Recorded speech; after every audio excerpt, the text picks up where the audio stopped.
அருட்பெருஞ்சோதி அருட்பெருஞ்சோதி தனிப்பெரும் கருணை அருட்பெருஞ்சோதி. எல்லா உயிர்களும் இன்புற்று வாழ்க, வள்ளல் மலரடி வாழ்க வாழ்க, கொல்லா வருதம் குவளை எல்லாம் ஓங்குக, நல்லோர் நினைத்த நலம் பெறுக, நன்றி நினைத்த எல்லோரும் வாழ்க இசைந்து. உலக மக்களே, அறிவார்ந்த அன்பர்களே, ஆண்மநேய ஒருமைப்பாடுடைய அன்பர்களே, அருட்பெருஞ்சோதி ஆண்டவருடைய திருவிளையாடல்களை பார்த்து கொண்டிருக்கிறோம். அருட்பெருஞ்சோதி ஆண்டவர் இந்த பிரபஞ்சம் தோன்றிய காலத்திலிருந்தே எவ்வளவோ திருவிளையாடல்கள் செய்திருந்தாலும் கூட கலியுகத்தினுடைய கடைசி காலகட்டத்தில் இறைவனுடைய திருவிளையாடல் நடந்து கொண்டிருக்கிறது. காரணம், நான் ஏற்கனவே கூறியது போல இந்த 4 யுகங்களிலுமே தோன்றிய சமயங்கள், மதங்கள், மார்க்கங்கள் என்பவற்றுடைய ஆயுள் காலம் முடிவடைந்த நிலையில் யுகங்களும் முடிந்துவிட்டது. அந்தந்த யுகங்களில் தோன்றிய மார்க்கங்கள், சமயங்கள், மதங்களும் முடிவடைந்து விட்டது. கிரேதயுகம், திரேதயுகம், துவாரயுகம், கலியுகம் போன்ற 4 யுகங்களிலே தோன்றிய மார்க்கங்கள், கிரேதயுகத்திலே தோன்றிய கலங்க மார்க்கம், திரேதயுகத்தில் தோன்றிய திராவக மார்க்கம், துவாரயுகத்தில் தோன்றிய நவநீத மார்க்கம், கலியுகத்தில் தோன்றிய பஸ்ம மார்க்கம். அதே போல சமயங்களும் சைவம், வைஷ்ணவம், கௌவாரம், காணாபத்தியம், சபுரம் போன்ற சமயங்கள், மதங்கள் பாசிசம், சமணம், புத்தம், பௌத்தம், இந்து, கிறிஸ்துவ மதம், இஸ்லாமிய மதம் போன்ற மதங்களும் தோன்றி அவர்களுக்கு கருத்தின், அதாவது அறிவுக்கு ஏற்றபடி, விளக்கத்தில் ஏற்றபடி அவர்களுடைய மதங்களுடைய தலைவர்களை உருவாக்கி அவர்கள் இருந்த மார்க்கங்களையும் சமயங்களையும் குறிப்பிட்டு அதுக்கேற்ற தலைவர்களை அமைத்து, உருவங்களை அமைத்து, வழிபாட்டு முறைகளை அமைத்து, வழிபாடு கோயில்களை அமைத்து மக்களை வழிபட செய்து விட்டார்கள். அந்த வழிபாட்டு முறைகளை இன்றளவும் பின்பற்றி கொண்டிருக்கிறார்கள். இப்போ இந்த யுகங்களும் இந்த சமயங்களும் மார்க்கங்களும் முடிந்தவுடனே இப்போ வாழ்ந்து கொண்டிருக்கின்ற சதுர்யுகத்தில் வாழ்ந்து கொண்டிருக்கின்ற மக்களுக்கு ஒரு ஆன்மீக மார்க்கம் வேண்டும். அந்த ஆன்மீக மார்க்கம் சமரசமாக இருக்க வேண்டும். உலக மக்கள் எல்லாம் சமரசமாக ஒற்றுமையுடனும் வேறுபாடு இல்லாமல், முரண்பாடுகள் இல்லாமல் வாழ வேண்டும் என்பதற்காகவே அருட்பெருஞ்சோதி ஆண்டவர் சுத்த சன்மார்க்கத்தை உருவாக்கி அதை தன் மகன் கையில் கொடுத்து பிரபஞ்சத்தை இயக்குவதற்காகத்தான் தனது மகனை, தனது அருளால் பெற்றெடுத்த ஒரு ஆண்மகனை செல்வப்பிள்ளை என்று பெயரிட்டு வளர்த்து கொண்டிருக்கிறார் அருட்பெருஞ்சோதி ஆண்டவர். தன் மகனை இந்த 4 அதாவது பதத்தலைவர்கள் பிரம்மன், திருமால், ருத்திரன், மகேசனுடைய ஆயுள் காலங்களால் முடிந்தவுடனே, ஆயுள் காலம் என்பது அவருடைய அருள் ஆற்றல் காலம். ஒரு குறிப்பிட்ட காலம் வரைக்கும் தான் அவங்களுக்கு அந்த அருள் ஆற்றல் இருக்கும். பிரம்மனுக்கு 4,32,000 வருடங்களும், திருமாலுக்கு 8,64,400 வருடங்களும், ருத்திரனுக்கு 12,96,000 வருடங்களும், மகேஸ்வரனுக்கு 17,28,000 வருடங்களும். இந்த 4 பேருடைய ஆயுள் காலம் மொத்தமும் கூட்டினால் அது சதாசிவனுடைய ஆயுள் காலம். அப்போ அந்த சதாசிவன் ஆயுள் காலம் என்பது அருளாற்றல் செய்யக்கூடிய ஒரு காலம். படைத்தல், காத்தல், அழித்தல், மறைத்தல் இந்த 4 தொழில்களை செய்து கொண்டிருந்த பிரம்மன், திருமால், ருத்திரன், மகேஸ்வரனுக்கு பிறகு இந்த 4 தொழில்களையும் சேர்த்து 5 தொழில்களையும் சதாசிவம் செய்து கொண்டிருக்கிறார். அப்போ அவருடைய நிலைகள் முடிவடையும் காலகட்டம் 51 ஆண்டுகள் பாக்கி இருக்கும்போது தனது மகனை இந்த பூலோகத்திலே ஒரு தாயின் வழியாக வருவிக்க செய்து 51 ஆண்டுகள் இந்த உலக மக்களிடையே எப்படியெல்லாம் இருக்க வேண்டும் என்பதையும், இந்த 51 ஆண்டுகளையும் 8 ஆண்டுகளாக பிரித்து தன் மகனுக்கு எப்படியெல்லாம் அருளை கொடுத்தார் என்பதையும் நாம் தெளிவாக திருவிற்பாவின் பாடலின் மூலமாக பார்த்து கொண்டிருக்கிறோம். அப்படி நமது பிள்ளை பெருமானவர்கள் வருவிக்க விட்ட இடம் சிதம்பரம் அருகிலே மருதூர் என்ற ஒரு கிராமம். அங்கே வாழ்ந்து கொண்டிருந்த ராமையா பிள்ளை சின்னைமையார் அவர்களுக்கு மகனாக வருவிக்க உற்றார் என்பது இறைவனால் ஒரு காரியத்திற்காக ஒரு விஷயம் நடக்கணும். அதனால் இறைவன் தன் மகனை ஒரு தாயின் வழியாக இந்த உலகிலே வருவிக்க செய்தார் என்பது அந்த மகனுக்கு, அந்த வருவிக்க உற்ற மகனுக்கு பிறப்பு இறப்பு இல்லை. ஏனால் இறைவனுடைய அருளால் வருவிக்க உற்றதற்கான காரணம் நான் ஏற்கனவே கூறியது போல இந்த உலக மக்களை எல்லாம் ஏற்கனவே சமயங்களிலும் மதங்களிலும் மார்க்கங்களில் ஈடுபட்டு கொண்டு துன்பப்பட்டு கொண்டிருந்த இந்த உலக மக்களை எல்லாம் ஒன்றாக்கி சுத்த சன்மார்க்கத்தை தெரியப்படுத்தி அவர்களையெல்லாம் சுத்த சன்மார்க்கத்தில் இணைத்து அவர்களும் இந்த உலகிலே இறைவனுடைய அருளை பெற்றுக்கொண்டு இறைவனுடைய செல்வங்களை எல்லாம் பெற்றுக்கொண்டு நோயற்ற வாழ்வில் மரணமில்லா பெருவாழ்வில் வாழ வேண்டும் என்பதற்காகவே என்னை இந்த கலியுகத்திலே வருவிக்க செய்தார் அருட்பெருஞ்சோதி ஆண்டவர் என்ற நிலையை வல்லப்பமானவர்கள் தெளிவாக பாடல்களின் மூலமாக நமக்கு அருளியதை விளக்கமாக பார்த்துவிட்டோம். அருட்பெருஞ்சோதி அகவலிலே கூட கூறுவார், ஆன்ற சன்மார்க்கம் அணிபெற என்னைத்தான் ஈன்று அமுதளித்த இனிய நற்றாய் என்று கூறுவார். தினமும் இந்த விளக்கங்களை நாம் பார்க்க வேண்டிய ஒரு கட்டாயத்தில் இருக்கிறோம். இது காலத்தின் கட்டாயம். மக்களுக்கு புரிய வேண்டும். வல்லப்பெருமான் யார் என்ற நிலையை உலக மக்களுக்கு தெரியப்படுத்த வேண்டும். அதை அவர் இயற்றிய திருவருட்பா பாடல்களிலிருந்தே பார்த்து கொண்டிருக்கிறோம். புராணங்களிலும் காவியங்களிலும் எவ்வளவோ திருவிளையாடல்களை கூறினார்கள்.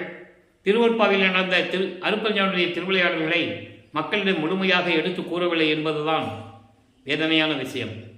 அந்த நிலையில் இருந்து கொண்டு பார்த்து கொண்டிருக்கிறோம். இப்போ தனது மகனை ஒரு தாயின் கருவறையிலே எப்படி இருக்க செய்தார், நமது பிள்ளை பெருமானவர்கள் கருவறையிலே குழந்தையாக இருக்கும்போது எப்படியெல்லாம் இறைவன் திருவிளையாடல் செய்தார் என்பதையும் விளக்கமாக பார்த்தோம். கருவறையிலே இருக்கும்போது கருவறை இருட்டாகவே இருக்கிறது என்று கூறும்போது தனது தந்தை ஒளி காட்டியதையும் வெளிச்சத்தை காட்டியதையும், பசியை எடுக்கிறதே தந்தையை என்று கூறும்போது தன் மகனுக்கு அருளமுதம் ஊட்டியதையும், இப்படியெல்லாம் திருவிளையாடல் நடந்ததை நாம் தெளிவாக பார்த்து விட்டோம். அதன் பிறகு 5 மாத குழந்தையாக இருக்கும்போது சிதம்பரத்திலே தன் மகனுக்கு சிதம்பர ரகசியத்தை காட்டியது. சிதம்பர ரகசியம் என்பது இறைவனுடைய சுயரூபத்தை காட்டியது. இறைவன் வெளியாக காட்டியது. எந்தவித உருவமும் இல்லாமல் தன் மகனுக்கு இறைவனுடைய நிலையை காட்டியதுதான் சிதம்பர ரகசியம். அதை பாடல்களை கூறுவார். தில்லை தலத்திடையே திரை தூக்க தரிசித்த போது, அதாவது சிதம்பர கோயிலில் ஒரு திருவிழா நடக்குது. அப்போது கிராமத்திலேருந்து எல்லாமே சிதம்பரத்துக்கு போகிறாங்க. அப்போ குழந்தைகள்லாம் கூட்டிகிட்டு போகிறது ஒரு வழக்கம். அந்த காலத்தில் குழந்தைகளை கூட்டிகிட்டு மாட்டு வண்டியில் வச்சுக்கிட்டு இல்லை நடந்தே கூட போவாங்க. அந்த நிலையில் சிதம்பரத்துக்கு போகும்போது தான் தன் மகனுக்கு தன்னுடைய சுய ரூபத்தை காட்டுகிறார் அருட்பெருஞ்சோதி ஆண்டவர். தில்லை ஜலத்திடையே திரை தூக்க தரிசித்த போது மெய்வகை மேல் காட்டாதே எந்தனக்கே வெளியாய் காட்டிய மெய்புறவாம் மெய்ப்பொருளை என்று கூறுவார். இந்த நிலைகளெல்லாம் முடிந்த பிறகு அவர்கள் சென்னையில் குடியேற வேண்டிய ஒரு காலகட்டத்தில் இருக்கும்போது ராமையா பிள்ளை அவர்கள் காலமான உடனே சின்னையம்மை அவர்கள் குழந்தைகளை அழைத்து கொண்டு, அவர்களுக்கு ஏற்கனவே உலக வாழ்க்கையிலே 4 குழந்தைகள் உண்டு, 2 ஆண் 2 பெண். இவர் 5வது மகனாக வருவிக்கு உற்றவர். அப்போ இந்த நிலையில் இருக்கும்போது அவங்க சென்னையிலே குடியேறிய பிறகு முதல் 8 ஆண்டுகளில் நமது பிள்ளை பெருமானவர்கள் குழந்தையாக வளர்ந்து கொண்டிருக்கிறார். அப்போது பள்ளியில் சேர்க்க வேண்டிய ஒரு காலம் வருகிறது. பள்ளியில் சேர்க்கிறாங்க, படிக்க முடியலன்னு வந்துடுறாரு. அதுக்கான காரணங்கள் நிறைய பாடல்களிலே உண்டு, அதெல்லாம் நம்ம பார்த்துட்டோம். தன் மகன் எந்த ஆசிரியரிடமும் இந்த உலகியல் படிப்பை சொந்த படிப்பை படிக்கக்கூடாது என்றும், தனது மகன் யாரையும் குருவாக ஏற்றுக்கொள்ளக்கூடாது என்ற நிலையிலும் அருட்பெருஞ்சாண்டவர் திருவிளையாடல் செய்து கொண்டிருக்கிறார். மற்றவங்களுக்கு தெரியாது. சாதாரண குழந்தைன்னா நினைச்சிட்டு இருப்பாங்க. அவங்களுக்கு தெரியாது. தெரியவதற்கான ஒரு சந்தர்ப்ப சூழ்நிலைகள் அவர்களுக்கு கிடையாது. அப்போ நமது பிள்ளை பெருமானவர்கள் பள்ளிக்கூடத்துக்கு போக முடியாமல் வீட்டில் ஏகப்பட்ட பிரச்சனைகள் வரும். பள்ளிக்கூடத்தில் சேர்த்தா பள்ளி படிக்க மாட்டேன்னு வந்துட்டான், அப்படி பிரச்சனைகள்லாம் வரும். அதையெல்லாம் தாங்கி கொண்டு ஒரு தனிமையான இடத்தை நாடுகிறார். அதுதான் கந்த கோட்டம். அங்கே தான் முருகனை பற்றி பாடுகிறார். அங்கே இருக்கிறவங்க சும்மா இருக்க மாட்டாங்கல்ல, என்ன பிள்ளைங்க பள்ளிக்கூடத்துக்கு போக முடியாதுன்னு சொல்லிட்டு வந்துட்டியான், ஏன் போகலை அப்படின்னு சொல்லும்போது முருகனை பற்றியாக பாடுப்பா, மனசுக்கு நீ பாடினா கொஞ்சம் நிம்மதியாக இருக்குது அப்படின்னு சொல்லும்போது முருகனை பற்றி பாடுகிறார். இந்த நிலைகளெல்லாம் வல்லப்பமானவர்கள் வருவிக்கு உற்று 8 ஆண்டுகளுக்குள் நடந்து விட்டது. 9வது ஆண்டில் 2வது எட்டில் இறைவன் தன் மகனை ஆட்கொள்ளுகிறார். அவர் முன் தோன்றி, மகனே, நீ என்னால் வருவிக்க உற்றவன், காரண காரியங்களெல்லாம் முன்பருவம் பின்பருவம் காட்டி உனக்கு அருள் செய்வேன் என்று கூறி, ஞானத்தை மட்டும் பெற்றுக்கொள், பின்னால் பார்க்கலாம் என்று சொல்லி மறைந்து விடுகிறார். அதற்கு பிறகு இவர் மறைப்பு நிலை ஏற்படுகிறது. இப்போ இறைவனுடைய மகன் மட்டும் தெரியும். இறைவனால் வருவிக்க உற்ற மகன் என்று மட்டும் தெரியும். இவருக்கு அப்போ சுத்த சன்மார்க்கம் தெரியாது. அருப்பெருஞ்சோதி ஆண்டவர் யாருன்னு சொல்ல தெரியாது அப்போ அவருக்கு. அப்போ சமயங்களும் மதங்களும் மார்க்கங்களும் சூழ்ந்திருந்த காலகட்டங்களில் இவரும் சைவ குலத்தில் இருந்து வருவிக்க உற்றதனால் சிவபெருமானை போற்றி போற்றி பாடி வணங்கி கொண்டிருக்கிறார். நமச்சிவாயா, சிவாய நம, சிவாய நம, சிவசிவா என்று சொல்லி போற்றி பாடிக்கொண்டிருக்கிறார். சரியை, கிரியை, யோகம் என்ற 12 நிலைகளில் இருந்து கொண்டிருக்கிறார். இந்த 12 நிலைகளும் சமயங்களையும் மார்க்கங்களையும் மதங்களையும் கூறப்பட்ட நெறிகளை சார்ந்தது. இவரும் சைவ சமயத்தின் அடையாளமாகிய திருநீரை பூசிக்கொண்டும் உத்திராட்ச மாலையை போட்டுக்கொண்டும் இறைவனை வணங்கி கொண்டிருக்கிறார். 9வது ஆண்டிலிருந்து 12 ஆண்டுகளுக்குள் என்ன நடந்தது என்பதை 1ஆம் திருமுறையில் இருந்த பாடல்களின் மூலமாக நாம் பார்த்து கொண்டிருந்தோம். திருவருள் முறையீடு என்ற பதியத்திலிருந்து இறைவனுடைய திருவிளையாடல் எப்படியெல்லாம் தொடங்கியது என்பதை நாம் ஒவ்வொரு பாடலின் மூலமாக விளக்கங்களின் மூலமாக பார்த்து கொண்டிருக்கிறோம். அப்போ 232 பாடல்களிலும் சிவபெருமானை எப்படி வழிபட்டார் என்பதை முழுமையாக நாம் பார்த்து விட்டோம். இப்போ சிவபெருமானை பற்றி பாடியாயிற்றது, தந்தையை பற்றி பாடியாச்சு, எந்த விதமான நன்மையும் பெற முடியவில்லை என்பதற்காக அம்மனை பற்றி பாடுகிறார். ஒரு எதிர்பார்ப்பு தானே. தந்தையிடம் எதையும் பெற முடியவில்லை, தாயிடம் சொல்லி அருளை பெற்றுவிடலாம் என்ற ஒரு பரிதவிப்பில், ஒரு ஏக்கத்தில் அம்மனை பற்றி பாடுகிறார். அது வடிவடை மாணிக்க மாலையாக உருவாகிறது. மொத்தம் 100 பாடல்கள். இதுவரை 69 பாடலுடைய விளக்கங்களை பார்த்திருக்கிறோம். இன்று 70வது பாடல். இவர் படிப்படியாக தான் வரணும். சுத்த சன்மார்க்கத்தை வாங்குற வரைக்கும் அவர் இந்த நிலைமையில தான் இருப்பார். நல்லா கவனிங்க. அடியேன் மிசை எப்பிழை இருந்தாலும், அடியேன் மிசை எப்பிழை இருந்தாலும் அவை பொறுத்து செடி ஏதம் நீக்கி, செடி ஏதம் நீக்கி நற்சீர் அருள் வாய்த்துகள் தெய்வமறை கொடியே, மரகத கொம்பே, எழில் ஒற்றி கோமலமே, வடியேர் அயல்விழி மானே, வடிவுடை மாணிக்கமே. தாயை பற்றி பாடுகிறார். தாயே, நான் இறைவனால் வருவிக்க உற்று இந்த உலக வாழ்க்கையிலே துன்பப்பட்டு கொண்டிருக்கிறேன். இப்போ உன்னிடம் முறையீடு செய்கிறேன், எனக்கு அருள் செய்ய வேண்டும். எப்படி? அடியேன் மிசை எப்பிழை இருந்தாலும், இந்த அடியேன் மீது எவ்வளவு பிழைகள் குற்றங்கள் இருந்தாலும் கூட அவைகளையெல்லாம் மன்னித்து செடி ஏதம் நீக்கி, எல்லா துன்பங்களையும் துயரங்களையும் நீக்கி நல்ல சிறப்பான அருளை வாய்த்திறந்து நீ அருள வேண்டும். மகனே, கவலைப்படாதே, நாங்கள் இருக்கிறோம் என்று சொல்லி எனக்கு நீ வாய்த்திறந்து அருள் வாக்கை சொல்ல வேண்டும், அருள வேண்டும். கொடியே, மரகத கொம்பே, அதாவது திருவொற்றியூரிலே வீட்டுக் கொண்டிருக்கின்ற தெய்வமே, என் அம்மையே, மரகத கொம்பே. அதாவது அம்மையை பற்றி போற்றி பாடுகிறார். எழில் ஒற்றி கோமலமே, திருவொற்றியூரில் இருக்கின்ற அருள்மனம் வீசிக்கொண்டிருக்கின்ற என் தாயே, கூர்மையான அழகான வேல் போன்று கண்களை உடைய என் அம்மையே, என் தாயே, வடிவுடை மாணிக்கமே, எனக்கு அருள வேண்டும் என்று சொல்லி முறையீடு செய்கிறார். இப்போ தந்தையை முறையீடு செஞ்சாச்சு, தாயிடம் முறையீடு செஞ்சாச்சு, எந்த விதமான அருளையும் பெற முடியவில்லை. இப்போ ஞானத்தை பெற்ற பிறகு 13வது ஆண்டில் வருவிக்க உற்று 13வது ஆண்டில் முதல் முறையாக திருவொற்றியூர் செல்லுகிறார். அப்போ நமது குழந்தை இறைவன் பிள்ளைப்பெருமான் அவர்கள் எங்கே போனாலும் நடந்து தான் செல்லணும், நடந்து தான் போகணும், வேறு வழி இல்லை அவருக்கு. அதன் பிறகு பறக்கிற சக்திகளை கண்டு அண்டங்களை கடந்து போனார் என்றது அப்புறம். இப்போ நடந்து போகிறார். அங்கே திருவொற்றியூரிலே சென்று தியாகராஜ பெருமானை எப்படியெல்லாம் வழிபட்டார், தன்னுடைய குறைகளை எப்படியெல்லாம் இறைவனிடம் கூறினார் என்பதை 2ஆம் திருமுறையில் இருந்து நாம் விளக்கங்களை பார்த்து கொண்டிருக்கிறோம். இதுவரை 28 பதியங்களுடைய விளக்கங்களை பார்த்திருக்கிறோம். அதிலே சிவபெருமானை பற்றி வணங்குவதும், எந்த விதமான அருளையும் திருவொற்றியூரிலே பெற முடியாதனால் ஒருவேளை திருமலை வாயில் சென்றால் அருளை பெற்றுவிடலாமே என்று சொல்லி திருமலை வாயிலுக்கு சென்று அங்கே இருக்கின்ற சிவபெருமானை வழிபட்டதும், அங்கே இருக்கின்ற சிவபெருமான் மாசிலாமணி மனம் உருகி பாடுவார். அத்தனை பாடல்களும் அருமையாக இருக்கும். அதனுடைய விளக்கங்களை எல்லாம் பார்த்து விட்டோம். அதன் பிறகு திருவழித்தாயத்துக்கு செல்லுவார். அங்கேயும் இறைவனை பற்றி பாடுவார். அங்கே சிவபெருமான் கந்த துணியை கட்டிட்டு இருப்பார். அப்போ எனக்கு ஒரு கந்த துணியை கட்டி விடு, நான் இங்கே இருக்கிறேன், இந்த உலக மக்களெல்லாம் உன்னை இகழ்ந்து பேசுவார்களே, பெற்ற மகனை தெருவில் விட்டு விட்டானே என்று சொல்லி உன் மீது பழி சுமத்துவார்களே, அந்த பழிக்கும் இழிச்சொல்லுக்கும் நீங்கள் ஆளாகக்கூடாது என்பதற்காக தான் தந்தையே நான் வருத்தம் அடைகிறேன். நான் துன்பப்படுவதை பற்றி நான் கவலைப்படவில்லை. இப்படி ஒரு சொல் உனக்கு வந்துவிடக்கூடாது என்பதற்காகத்தான் உன்னை விரைவில் வந்து எனக்கு அருள வேண்டும் என்று கூறுகிறேன் என்று சொல்லி பாடுவார். எந்த விதமான பதிலும் இல்லை. அப்புறம் திருமலை வாயிலும் இனிமேல் திருவில் தாயத்துக்கு போகக்கூடாது உறுதி எடுத்துருவார். இனிமேல் நான் உன்னை தேடி எங்கேயும் வரமாட்டேன், திருவொற்றியூரில் தான் இருப்பேன்னு சொல்லி திருவொற்றியூரில் இருக்கும்போது பதிகம் 29 தவத்திரம் போற்றல் என்ற பதிகத்திலே இன்னைக்கு 2வது பாடலை பாடுறோம்.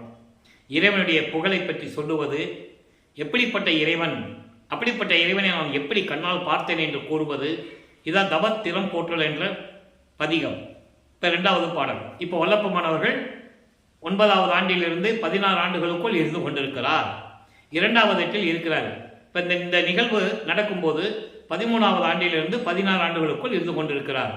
இந்த 3 ஆண்டுகளுக்குள் உருவானது தான் 2ஆம் திருமறை என்பதை இங்கே நான் சொல்ல கடமைப்பட்டிருக்கிறேன்.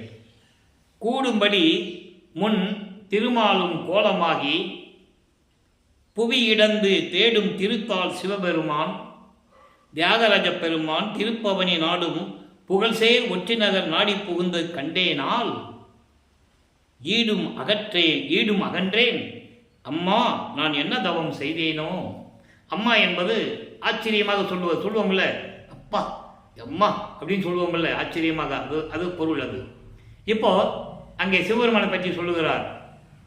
சிவபெருமானுடைய முடியையும் அடியையும் தேட முடியாமல் எப்படி பிரம்மனும் திருமாலும் இருந்தார்கள் என்பதை பாடல்களில் இருந்தே நாம் பார்த்து விட்டோம். இப்போ அவர் சிவபெருமான் தான் சொல்லணும். ஏன்னா அருப்பெருஞ்சோதி யாருன்னா இப்போ அவருக்கு தெரியாது. அப்போ சுத்த சன்மார்க்கத்தை பற்றி அவருக்கு தெரியாது. அதனால சிவபெருமானை கூறுகிறார். சிவபெருமான் சைவ சமயத்தினுடைய ஒரு தலைவன். அருப்பெருஞ்சோதி ஆதியும் அந்தமில்லா தோன்றிய சுயமாக தோன்றிய இறைவன், சாதிய மதமும் சமயங்களை கடந்த இறைவன். அதை தான் அருப்பெருஞ்சோதி தகவலிலே கூறுகிறார். சாதிய மதமும் சமயமும் பொய்யென ஆதியில் உணர்த்தி அருப்பெருஞ்சோதி. அப்புறம் ஏன் இந்த சமயங்களும் மதங்களும் மார்க்கங்களும் உருவாச்சு? தோன்றியவர்கள் உருவாக்கி விட்டார்கள். அவர்கள் காலம் இருக்கும் வரை அதை அருப்பெருஞ்சாண்டவரால் தடை செய்ய முடியாது. ஏன்னா முதலிலேயே அருளை கொடுத்துட்டாரு, வாக்கு கொடுத்துட்டாரு, அதை ஒன்றும் பண்ண முடியாது. அதை அருப்பெருஞ்சி அகவலை நீங்கள் தெளிவாக பாடலில் இருக்கு. சிருட்டி தலைவரை சிருட்டி அண்டங்களை அருள் தலைவர் வகுத்த அருப்பெருஞ்சோதி. சிருட்டி தலைவன் என்பது பிரம்மன். பிரம்மனையும் பிரம்மனுக்கு தேவையான உலகங்களையும் படைத்து அவனுக்கு தேவையான படைக்கும் தொழிலையும் கொடுத்து கட்டளையிட்டார். ஆனால் நடந்தது வேறு. சமயங்களும் மதங்களும் மார்க்கங்களும் உருவாகிவிட்டன. சைவ சமயத்தின் தலைவன் சிவபெருமான், வைஷ்ணவ சமயத்தின் தலைவன் திருமால். இப்படி ஒவ்வொரு சமயங்களுக்கும் தலைவர்கள் உண்டு. கௌபாரம் முருகன், காணாபத்தியம் விநாயகன், சௌரம் சூரியன், சாகதம் அம்மை, இப்படி பல தலைவர்கள் உண்டு. அப்போ இந்த நிலையில் இருக்கும்போது சிவபெருமானை பாடுகிறார். எப்படி? அதாவது ஒரு காலத்தில் முன்னொரு காலத்தில் என்பது முதல் யுகம் கிரேத யுகம். கிரேத யுகத்தில் தான் திருமாலுக்கு 6 அவதாரங்கள். மச்ச, கூர்ம, வராக, வாமன, நரசிம்ம, பரசுராம, இப்படி ஒரு 6 அவதாரங்கள். அதிலே வராக அவதாரம். வராகம் என்பது பன்றி அவதாரம். அதை இங்கே சொல்றாரு. திருமாலும் கோலமாகி, திருமாலும் பன்றி உருவம் எடுத்து இந்த மண்ணை பிளர்ந்து கொண்டு புவி இழந்து என்று சொல்லுகிறார். புவி இழந்தால் மண்ணை தோண்டி பாதாள உலகத்துக்கு சொல்லுகிறார். இறைவனுடைய அடியை பார்ப்பதற்கு பார்க்க முடியவில்லை. பிரம்மன் முடியை பார்ப்பதற்காக அன்னப்பறவையாக உருவம் எடுத்து மேலே பறந்து சென்று கொண்டிருக்கிறான் முடியை பார்ப்பதற்கு. அதைதான் பாடலிலே சொல்வார். பூத்திடும் அவனும் காத்திடும் அவனும் புல் விலங்கு உருக்கோடு நேடியும் ஏற்றிடும் முடியும் கூத்திடும் அடியும் இன்னும் காண்கிலர் என்று சொல்லுவார். பூத்திடும் அவன பிரம்மன், காத்திடும் அவன திருமால். இவங்களை நேரடியாக பார்க்க முடியாமல் உருமாறுகிறார்கள். பிரம்மன் புல் உருவமாக, புல் என்பது பறவை, அன்னப்பறவை, விலங்கு என்பது பன்றி. அப்போ திருமால் உருவமாக போகிறான். அதான் இங்கே சொல்றாரு. திருமால் கோலமாகி புவியிடந்து தேடும் திருத்தாள். அப்படிப்பட்ட திருவடி யாருடையது? சிவபெருமான், தியாகராஜ பெருமான் திருப்பவனி நாடும் புகழ்சேர் ஒற்றிநகர் நாடி புகுந்த கண்டேனால். இவருடைய இப்படிப்பட்ட இறைவன், இந்த நிலையில் இருக்கின்ற இறைவனை தேடி நான் திருவொற்றியூருக்கு போய் பார்க்கிறேன். அப்படி பார்த்தால் ஈடும் அகன்றேன். பார்த்ததற்கே என்னுடைய துன்பங்களையும் மனக்கவலைகளையெல்லாம் தீர்த்து விட்டேனே, நேரடியாக வந்து அருளை கொடுத்தால் அது எப்படி இருக்கும் அம்மா, நான் என்ன தவம் செய்தேனோ என்று கூறுகிறார். இந்த பூலோகத்திலே பிறந்து உலகியலிலே வருவிக்கவுற்று இவ்வளவு ஆண்டுகள் வரையில் நான் துன்பப்பட்டு கொண்டிருந்தேன். இப்போ திருவொற்றியூருக்கு நான் சென்றதனால் திருமாலும் பிரம்மனும் பார்க்க முடியாத அடியையும் முடியையும் விலகிக் கொண்டிருக்கின்ற அப்படிப்பட்ட சிவபெருமானை நான் திருவொற்றியூருக்கு சென்று பார்த்தேன். அப்படி பார்த்ததனால் என் மனக்கவலை நீங்கிவிட்டது, துயரங்களையெல்லாம் நீக்கிவிட்டேன். நான் பார்த்ததற்கே இப்படி என்றால் நேரடியாக வந்து அருளை கொடுத்தால் எந்த நிலை கிடைக்குமோ அம்மா, நான் என்ன தவம் செய்தேனோ அப்படியெல்லாம் நான் அருளை பெற்றுவிட்டால் என்னை விட இந்த உலகில் தவம் செய்தவர்கள் யாரும் இருக்க முடியாது என்ற நிலையை வல்லப்பெருமான் அவர்கள் தெளிவாக அறிவிக்கிறார்கள். இப்போ 2வது எட்டு முடிந்துவிட்டது. 3வது எட்டிலே காலங்கள் மாறுகிறது, ஆண்டுகள் உருண்டோடுகிறது. அப்போ இறைவனின் சிவபெருமானை பற்றி அங்கு தியாகராஜ பெருமான் பாடும்போது இப்போ காட்சி கொடுக்கிறார். காட்சி தான் கொடுக்கிறாரு, பேசுறதில்லை. காட்சி கொடுத்து மறைந்து விடுகிறார். அப்போ அந்த 19 பதிகங்களிலும் 235 பாடல்களின் விளக்கங்களை முழுமையாக பார்த்து விட்டோம். காட்சி கொடுக்கிறதும், இவர் போய் நிற்கிறதும், அப்புறம் இவர் மனசு கஷ்டப்பட்டு நாரையும் கிளிகளை தூது அனுப்புவதையும், ஒரு குறைச்சி பெண்ணிடம் போய் குறிகட்டதையும், இறைவனை வருவிக்க விட்டவன் நான், இறைவன் வருவிக்க செய்துவிட்டு என்னை அடக்கலைக்கிறான், எந்த விதமான அருளையும் கொடுக்கவில்லையே என்று ஒரு புரட்சி பெண்ணிடம் போய் எப்பதான் வந்து அருளை கொடுப்பார் என்ற நிலையில் இருந்து கொண்டு அவர் இறைவனை பற்றி முறையீடு செய்ததையும், ஜோதிடம் நாடல் என்ற பதிகத்திலே ஜோசியர்கிட்ட போய் எப்படியெல்லாம் கேட்டாரு அப்படின்ற நிலையையும், அதன் பிறகு சிவபெருமான் இவரை திரும்பி பார்க்காமல் எப்படி தெருவழியாக ஓடியதையும், அந்த ஓட்டத்தை தன்னால் பிடிக்க முடியவில்லையே என்று கூறியதையும், அப்போ அங்கு இருந்தவர்கள் கேட்ட கேள்விகளுக்கு நமது பிள்ளைப்பெருமான் அவர்கள் பதில் கூறியதையும் எல்லாம் விளக்கமாக பார்த்து விட்டோம். இப்போ 4வது எட்டில் அடியெடுத்து வைக்கிறார்.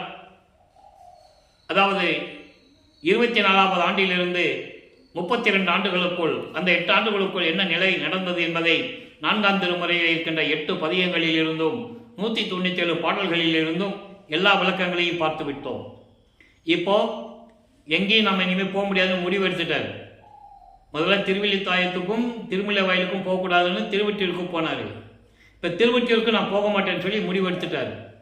இப்போ இந்த நிலையில் இருக்கும்போது அருட்பெருஞ்சோதி ஆண்டவர் தான் இறைவன் என்ற நிலையையும், அருட்பெருஞ்சோதி ஆண்டவரால் நம்ம வருவிக்க உற்றவன் என்ற நிலையையும், அவரால் அந்த பூலோகத்து வந்தோம் என்ற உண்மையையும், சுத்த சன்மார்க்கத்தை பெற வேண்டும் என்ற நிலையையும் பாடல்களில் கூறியதை நாம் விளக்கமாக பார்த்து விட்டோம்.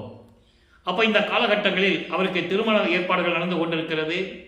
27வது ஆண்டில் வல்லப்பெருமானவர்கள் வருவிக்க விட்டு 27வது ஆண்டில், குறிப்பாக சொல்ல வேண்டுமென்றால் 1850ஆம் ஆண்டு, வருவிக்க விட்டது 1823ஆம் ஆண்டு. அப்போ 27வது ஆண்டில் தனக்கோடி அம்மையாருக்கு எப்படி திருமாங்கல்யம் பூட்டினார் என்பதையும், எப்படி தாலி கட்டினார், அந்த திருமண நிகழ்ச்சியிலே பிரம்மன், திருமால், ருத்திரன் போன்ற வானவர்களெல்லாம் வாழ்த்துவதற்கு எப்படி வந்து அங்கே அமர்ந்திருந்தார்கள் என்பதையும், அதே நேரத்தில் அருட்பெருஞ்சோதியாண்டவரும் சிவகாமி வெள்ளியும் தனது தாயும் தந்தம் வரவில்லை என்பதை எப்படியெல்லாம் மனம் வருத்தினார் என்பதையும் முழுமையாக நாம் ஏற்கனவே விளக்கமாக பார்த்து விட்டோம். அதன் பிறகு தந்தையும் தாயும் மகனுடைய நிலையை கண்டு ஒரு நாள் இரவிலே 2 குதிரை மாட்ட தேரில் போய் மகனை எப்படி வாழ்த்தினார்கள் என்ற விளக்கங்களை எல்லாம் பார்த்து விட்டோம். இப்போ இல்லற வாழ்க்கையை துறக்க வேண்டும், துறந்து விட்டார். பற்றுகளை நீக்க வேண்டும், நீக்கிவிட்டார். இயற்கையாகவே பாசங்களை நீக்குதல், இது 5வது குணம். இறைவனுடைய 8 குணங்களில் இது 5வது குணம். ஏற்கனவே 4 குணங்களை பெற்றுக்கொண்டார், இது 5வது குணம். அப்போ இயற்கையாகவே பாசங்களை நீக்கிவிட்டார். சரியக்கிரிய யோகம் என்ற 12 நிலைகளையும் கடந்து விட்டார். இப்போ தத்துவங்களுடைய நிலையை கடந்து விட்டார். இந்த நிலைகள் எல்லாம் நம் பாடல்களிலே விளக்கமாக பார்த்து விட்டோம். அதோடு மட்டுமல்ல, சுத்த சன்மார்க்கத்தின் முக்கிய தடைகளாகிய, முக்கிய எதிரிகளாகிய சமயங்கள், மதங்கள், மார்க்கங்கள் சொல்லப்பட்ட நெறிகளை விட்டுவிட்டார். சைவ சமயத்தின் அடையாளமாகிய திருநூறை பூசுவதை நிறுத்திவிட்டார். அவருடைய தந்தையை வேண்டாம் என்று சொல்லிவிட்டார். அந்த பாடல்களை எல்லாம் நாம் ஏற்கனவே பார்த்து விட்டோம். உத்தராட்ச மாலையும் இருக்கக்கூடாது, காதில் போட்ட கடுக்கான இருக்கக்கூடாது. அது அற்புதமாண்டவர் திருடன் வேடத்தில் கழட்டியது, அந்த திருவிளையாடலாம் நம்ம ஏற்கனவே பார்த்தாச்சு. இப்போ வெள்ளாடை அணிந்து முக்காடு போட்டு இருக்கிற அறையிலேயே அந்த ரூமை பூட்டி கதவை பூட்டி தாப்பா போட்டார். இனிமேல் எங்கேயும் போகிறதுன்னு தாப்பா போட்டார். இந்த நிலையை கண்டு இறைவன் விண்ணுலகத்திலிருந்தே பூலோகத்திற்கு கால் வலிக்க கால் பதிந்து நடந்து வந்து தன் மகனுக்கு எப்படியெல்லாம் அருளை கொடுத்தார் என்பதை தெளிவாக பாடல்களிலே இருந்ததை நாம் பார்த்து விட்டோம். ஆனந்த மாலை, அருட்பிரகாச மாலை, பிரசாத மாலை, அன்பு மாலை, பிரசாத மாலை, அன்பு மாலை, பத்தி மாலை, ஆனந்த மாலை, அபராத மன்னிப்பு மாலை, அதிசய மாலை என்ற 8 பதியங்களில் இருக்கின்ற பாடல்களை முழுமையாக பார்த்து விட்டோம். இப்போ சுத்த சன்மார்க்கத்தை வாங்க வேண்டும். அப்போ சுத்த சிவஞான வழிக்கு போகணும். அண்டங்களை கடந்து முதல்ல சரிய கிரிய யோகம் என்ற 12 நிலைகளை கடந்து அதன் பிறகு அந்த 12 நிலைகளை கடப்பது பாடல்களில் இருக்கின்ற விளக்கங்களை எல்லாம் பார்த்து விட்டோம். நான் ஏற்கனவே கூறியது போல் அன்பர்களே, இங்கு கூறப்படுகின்ற விளக்கங்கள் எல்லாமே திருவெட்பாவில் இருக்கின்ற பாடல்களுடைய விளக்கங்கள், கதை அல்ல, கற்பனை அல்ல. நான் வேணும்னு சொல்றதில்லை, அதை நீங்கள் நல்லா புரிஞ்சுக்கணும். அப்போ சரிய கிரிய யோகம் என்ற 12 நிலைகளை கடந்ததை சொல்லுகிறார். பன்மார்க்கம் கடந்தேன் என்று சின்னம்பிடி, அதாவது நான் உறுதியாக கடந்து விட்டேன் என்று சொல்லுகிறார். சின்னம்பிடி என்று கூறுகிறார். பன்மார்க்கம் கடந்தேன் என்று சின்னம்பிடி என்பது அதுக்கு பின்னால வரியில் சொல்லுவார், 12 மேல் நின்று சின்னம்பிடி. அப்போ 12 நிலையை கடந்து விட்டார். அது சமயங்களையும் மதங்களையும் மார்க்கங்களையும் சார்ந்த கிரியை, சரியை கிரியை யோகம். சரியையில் 4 நிலைகள். சரியையிலிருந்து சரியை, சரியையிலிருந்து கிரியை, சரியையிலிருந்து யோகம், சரியையிலிருந்து ஞானம். இதே போன்று ஒவ்வொன்றுக்கும் உண்டு. யோகத்தில் கிரியையில் சரியை, இப்படியெல்லாம் ஒரு 12 நிலைகள் தொடர்ந்து உண்டு. இந்த நிலைகள் எல்லாம் கடந்து ஞான நிலைக்கு போய் கொண்டிருக்கிறார். அதான் ஞான சரியை. 12 மேல் நின்று சின்னம்படி. அப்போ 13வது நிலை மேல் இருப்பது ஞான சரியை. அதான் மரணமில்லா பெருவாழ்வு. அதை தான் நம்ம ஞான சரியுடைய விளக்கத்தை மேட்டுக்குப்பத்துக்கு போகும்போது நம்ம அங்கே பார்க்க போகிறோம். அப்போ இந்த நிலையில் இருக்கும்போது இவர் தத்துவங்களை கடக்கிறார். தத்துவங்களை தனித்தனியாக கடந்தேன், தத்துவாதீத நிலையில் சித்தியல் முழுதும் தெரிந்தேன், அவை மேல் சிவநிலை தெரிந்திட சென்றேன். அப்போ அவர் போறதை உறுதியாக சொல்றார், பாட்டில் சொல்றார். ஏன் அகவல்லே சொல்லுவார், 7ஆம் நிலை சுமையை ஏற்றி எந்தனக்கே 6 காட்டிய அருப்பெருஞ்சோதி சொல்லுவார். அதுக்கப்புறம் கடத்திய அருப்பெருஞ்சோதின்னு சொல்லுவார். 7ஆம் நடுநிலையை ஏற்றி எந்தனக்கு ஈண்டு 6 கடத்திய அருப்பெருஞ்சோதி. அப்போ தத்துவங்களை கடக்க வேண்டும் என்ற அந்த நிலையில் இருக்கும்போது மகனுக்கு அந்த அருளையெல்லாம் கொடுக்கிறார். ஆக தத்துவங்களுடைய கடக்கக்கூடிய நிலைகள் எல்லாம் பெற்றுக்கொள்ளுகிறார். அதான் சொல்வாரு, தத்துவங்களை நிக்கரம் செய்தல். தத்துவங்களை நிக்கரம் செய்தல்னா தத்துவங்களை கடப்பது. ஏம சித்தியை வாங்கியாச்சு, தத்துவங்களை கடந்து போயிட்டு இருக்காரு. அப்போ சாகா கல்வி அங்கே போய் தான் கற்றுக்கணும். சுத்த சன்மார்க்கமும் அங்கே தான் போய் கற்றுக்கணும். சுத்த சிவஞான வெளியில் இருக்கின்ற தன் தந்தையிடம் போய் கற்றுக்கணும். இப்போ அண்டங்களை கடந்து, வெளிகளை கடந்து, பரவெளி, பரம்பரவெளி, பராபரவெளி, பெருவெளி, பெருசுகவெளி, இவர்களையெல்லாம் கடந்து ஒவ்வொரு வெளிக்கும் ஒரு குணாதிசங்கள் உண்டு. பரவெளி என்பது போகாப்புணல், போகாப்புணல் என்பது சுத்த தேகம். அதே போல வேகாக்கால் என்பது பிரவண தேகம். அதற்கென்று ஒரு தன்மை உண்டு. அது அந்த வெளி பரம்பரை வெளி. பராபர வெளி சாகாத்தலை, ஞான தேகம். இப்படி ஒவ்வொரு தேகத்திற்கும் ஒரு வெளி உண்டு. இந்த வெளிகளை எல்லாம் கடந்து அண்டங்களை கடந்து, அண்டங்களை கடந்து, அண்டம் என்பது 6 அண்டங்கள். ஏற்கனவே கூறியது போல எல்லா அண்டங்களுக்கும் விளக்கம் நம்ம கொடுத்துருக்கிறோம். கலாந்தம், யோகாந்தம், போதாந்தம், சித்தாந்தம், வேதாந்தம், நாதாந்தம். சமயங்களிலும் மதங்களிலும் இருக்கும்போது கலாந்தம், வேதாந்தம், சித்தாந்தம், போதாந்தம் என்று கூறுவார்கள். சுத்த சன்மார்க்கத்தை பெற்ற பிறகு சுத்த கலாந்தம், சுத்த போதாந்தம், சுத்தன்ற வார்த்தை முதல்ல வந்துடும். அப்போ இது மதங்களையும் சமயங்களையும் மார்க்கங்களையும் சாராத அண்டங்கள். ஆக சமயங்களையும் மதங்களையும் மார்க்கங்களையும் சார்ந்த அண்டங்களை கடந்து செல்லுகிறார். அப்போ சுத்த சிவஞான வெளியிலே இருக்கின்ற சத்தியஞான சபைக்கு செல்ல வேண்டும். அங்கதான் அருப்பெருஞ்சாண்டவர் இருக்கிறார். இவர் பறந்து சென்று கொண்டிருக்கிறார். தந்தை மகனை வரவேற்கிறார். அந்த நிகழ்வுகள்லாம் பாடலில் எப்படி இருந்ததோ அந்த விளக்கங்கள் எல்லாம் பார்த்துட்டோம். மகனே, இந்த ஆடைகள் எல்லாம் கலந்துவிட்டு புனித நீராடி புத்தாடை அணிந்து அணிகலன்களை அணிந்து மங்கள கோலத்துடன் வருவாயாக, உனக்கு மணிமுகடம் சூட்ட வேண்டும், உனக்கு அரசாட்சியை ஒப்படைக்க வேண்டும் என்று சொல்லி மகனிடம் கட்டளையிட இவரும் அந்த கோலத்துடன் வந்து அங்கே போடப்பட்டிருந்த இருக்கையிலே அமர்ந்து கொண்டிருக்கிறார். மகனுக்கு மணிமுடி சூட்டுகிறார். இந்த பிரபஞ்சத்திலே இருக்கின்ற வானவர்களும் தேவர்களும் எல்லாம் வாழ்த்துகிறார்கள். எல்லாமே சபைக்கு பின்னால் தான் இருக்கணும். சத்தியஞ்சன் சபைக்கு கீழே தான் இருக்கணும். தேவர்கள் இருந்தாலும் சரி, பிரம்மன் திருமால் ருத்திரன் போன்றவர்கள் இருந்தாலும் சரி, சபைக்கு கீழே இருந்து கொண்டுதான் அங்கே நடக்கின்ற நிகழ்ச்சிகளை அவர் பார்க்க வேண்டும். அவர்களுக்கு உள்ளே செல்வதற்கு அனுமதி இல்லை. கொலையும் புலையும் தவிர்த்தவர்கள் தான் சத்தியஞான சபைக்குள் நுழைய வேண்டும். அதைதான் அங்கே இருக்கின்ற சத்தியஞான சபையை அப்படியே இங்கே நிறுவி, வடலூரிலே நிறுவி மக்களுக்காக அர்ப்பணம் செய்தார்கள் நமது இறைவன் வல்லப்பமானவர்கள். அந்த விளக்கத்தை பின்னால் பார்க்க போகிறோம். இப்போ சாகா கல்வியை கற்றுக்கொண்டார். சுத்த சன்மார்க்கத்தை தன் மகனிடம் ஒப்படைத்து விட்டார் அருட்பெருஞ்சோதி ஆண்டவர். அதனால்தான் பெரிய சிவ அனுபவத்தால் சுத்த சன்மார்க்கம் பெற்றேன் என்று கூறுவார். சிவ அனுபவம் என்பது அருட்பெருஞ்சோதி ஆண்டவருடைய அனுபவம். சிவம் என்பது வேறு, சிவன் என்பது வேறு. சிவன் சமயங்களையும் மதங்களையும் சார்ந்த சமயத்தின் சைவ சமயத்தினுடைய தலைவன். சிவம் சுத்த சன்மார்க்கத்தின் தலைவன் அருட்பெருஞ்சோதி ஆண்டவர். இந்த நிலையில் இருக்கும்போது சாகா கல்வியை கற்றுக்கொள்கிறார். தந்தை மகனுக்கு சாகா கல்வியை கற்றுக் கொடுக்கும் போது கீழே இருந்து கொண்டு தேவர்களும் பிரம்மனும் திருமாலும் இந்திரனும் எப்படி கோபத்தோடு இருந்தார்கள் என்பதை பாடல்களின் மூலமாக பார்த்து விட்டோம். நெய்யல் வியப்பிலே இருக்கின்ற பாடலை நாம் ஏற்கனவே கூறிவிட்டோம். நாகாதிபனும் நாராயணனும் நான்முகனும் நறுமுறுமெனவே ஞான அமுதம் அளித்தாய், நானும் உண்டு துண்ணவே சாகா கலையை பைத்து தந்த தயவையே சாற்றலுக்கரிது என்று கூறுவார். ஆக அங்கே சாகா கல்வியை தந்தை மகனுக்கு கற்றுக் கொடுத்ததை தெளிவாக மக்களுக்கு நமக்கு அருளி இருக்கிறார்கள் என்பதை விளக்கமாக பார்த்து விட்டோம்.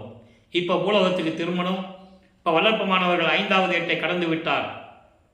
இந்த பூலோகத்திற்கு ஒரு தாயின் வழியாக வருவிக்க உற்று 40 ஆண்டுகளை கடந்து விட்டார். இப்போ 6வது ஏட்டில் இருந்து கொண்டிருக்கிறார். 41வது ஆண்டிலிருந்து 48 ஆண்டுகளுக்குள் என்ன நடந்தது என்பதை தான் இப்போ நம்ம லைவாக பார்த்துக்கிட்டு இருக்கோம். கருங்குழியிலே வந்து அமர்ந்ததையும் அந்த விளக்கங்களே நம்ம ஏற்கனவே பார்த்துட்டோம். அங்கே இருக்கும்போது தந்தையும் மகனும் உரையாடியதையும் பாடல்களின் மூலமாக எப்படியெல்லாம் மகனை தேடி தந்தை வந்தார் என்ற நிலையையும் எல்லாம் பார்த்து விட்டோம். இப்போ ஜீவகாரணிய ஒழுக்கம் உருவாக வேண்டும். ஜீவகாரணிய ஒழுக்கம் உருவாக வேண்டும் என்றால் அங்கே ஒரு தர்மசாலையை நிறுவி பசியோடு வருகின்றவர்களுக்கு பசியை போக்க வேண்டும். ஜீவகாரணிய ஒழுக்கம் என்பது 7 பிரிவுகளை கொண்டது.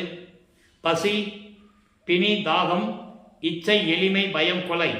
இது பசியும் கொலையும் பரஜீவகாரணியம். மீதியெல்லாம் அபரஜீவகாரணியம் என்று கூறுவார்கள். அந்த விளக்கங்களை எல்லாம் நாம் பின்னால் பார்க்க போகிறோம். ஒவ்வொன்றுக்கும் ஒரு தொடர்பு உண்டு. பசிக்கும் பிணிக்கும் தொடர்பு உண்டு. பசிக்கும் பிணிக்கும் தாகத்திற்கும் தொடர்பு உண்டு. இப்படி ஒவ்வொரு நிலைகளும் இருக்கும்போது ஜீவகாரணிய ஒழுக்கத்தை விரிவாக பார்ப்பதற்கு 7 பதிவுகளை நாம் பதிவிட வேண்டியிருக்கிறது. அதை நம்ம பின்னால் பார்ப்போம். இப்போ ஏற்கனவே நிர்ணயிக்கப்பட்டபடி பார்வதிபுரம் மக்கள் வழங்கிய அந்த இடத்தில் ஒரே நாளிலே 23/5/1867 ஆண்டு தர்மசாலையை நிறுவி அணை அடுப்பை மூட்டி பசியோடு இருக்கிறவங்களுக்கு பசியை போக்கிக் கொண்டிருக்கிறார். நம்மையெல்லாம் படைத்து காத்து கொண்டிருக்கின்ற இறைவன் அருட்பெருஞ்சோதி ஆண்டவராகிய வல்லற்பமானவர்கள். இந்த நிலையில் இருக்கும்போது அங்கே சங்கராச்சாரியார் வந்தது, அங்கே வல்லற்பமானவர்கள் அற்புதங்களை காட்டியது என்ற நிலைகளையெல்லாம் பார்த்து விட்டோம். அதன் பிறகு அதாவது நீதிமன்றத்திலே 1869 ஆண்டு ஆறுமுக நாவலார் முத்துசாமி ஐயர் என்பவரை வழக்கறிஞராக வைத்துக்கொண்டு எப்படியெல்லாம் வழக்கு மன்றத்திலே வழக்கு பதிவு செய்தார் என்ற விளக்கங்களை எல்லாம் பார்த்து விட்டோம். சாதிகளையும் மதங்களையும் மார்க்கங்களையும் சாடிக்கொண்டு வடலூரிலே ராமலிங்க பிள்ளை என்பவர் எந்த கல்லூரியிலும் கல்வி கற்காமல் பாடல்களை இயற்றிக்கொண்டு திருவருட்பா என்று அழைத்து கொண்டு அதற்கு திருமுறைகள் என்று பெயரிட்டு கொண்டிருக்கிறார். திருமுறைகள் என்பது தேவாரம், திருவாசகம் போன்ற நூல்களே தவிர இதை திருமுறைகள் என்று ஏற்றுக்கொள்ள முடியாது.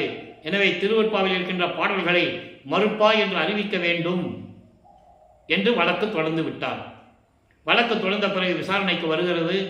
அங்கே நீதிபதிக்கு காட்சி கொடுத்து எப்படியெல்லாம் பதில் கூறினார் என்பதையும் திருவருட்பாவை மறுப்பா என்று அறிவிக்க முடியாது என்று நீதிபதியிடம் அந்த வழக்கினுடைய நீதியை பெற்றுக்கொண்டு தர்மசாலையிலே வந்து அமர்ந்து கொண்டிருக்கிறார். அதன் பிறகு உத்தரஞான சிதம்பரமாலை உருவானது. சமாதி வற்புறுத்தல் எப்படி உருவாச்சு, அருட்பெருஞ்சோதி நடராஜபதி மாலை எப்படி உருவாச்சு, சத்குரு மாலையிலே எப்படியெல்லாம் இறைவனை பற்றி பாடினார், இறைவனுடைய அருளை பற்றி எப்படியெல்லாம் விளக்கினார் எப்படியெல்லாம் அருளை பெற்றுக்கொண்டார் என்ற விளக்கங்களை முழுமையாக நாம் பாடலின் மூலமாக பார்த்து விட்டோம்.